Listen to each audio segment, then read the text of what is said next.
ఈ ఉదయం ఈ వాగ్దానం మీకోసం అందరు బాగున్నారా? పొద్దున్న లేచారా? మీ అందరూ ఎంతమంది ప్రభుతో గడుపుతున్నారండి? మీకు ఇచ్చిన అవకాశం కదా, యెహోవా దొరుకు కాలమట. అటు ఇటు చూడంగా దేవుని చూడాలి మనం. ఆయన్ని వెతకాలి, ఆయనని ప్రార్థన చేయాలి, ఆయన తట్టు మనం మనసు పెట్టాలి.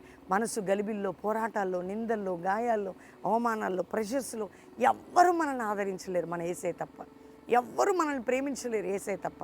చూడండి, ఈరోజు యోబు గ్రంథం 5వ అధ్యాయం 25వ వచనంలో, నీవు నీ కుటుంబీకులు పచ్చిక వల్లే విస్తరించు. పచ్చిక ఎట్లంటే ఇట్లా గ్రీన్గా నీ కుటుంబం, నీ జీవితం ఒక ఫ్రెష్గా విస్తరించబడబోతుంది. బ్లెస్సడ్గా దేవుడు ఇవ్వబోతున్నాడు.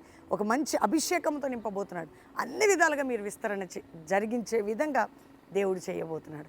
తండ్రి, ప్రతి కుటుంబానికి ఆత్మరక్షణ, ఆరోగ్య రక్షణ, నాయన బంధకాల నుంచి విడుదల, చదువులు, ఎగ్జామ్స్, స్టడీసు, నా తండ్రి వారి ఫ్యూచరు అన్నిట్లో బ్లెస్సడ్గా ఉండాలి. మ్యారేజ్ డే, బర్త్డే బిడ్డలు వారిని ఆశీర్వదిస్తూ వారి జీవితం విస్తరించబడి రోగ వ్యాధి నింద కోర్టు కేసులు అన్నిటి నుంచి విడిపించి నీ నామాన్ని గొప్ప చేసుకోమని యేసు నామములో అడుగుచున్నాం తండ్రి, ఆమెన్.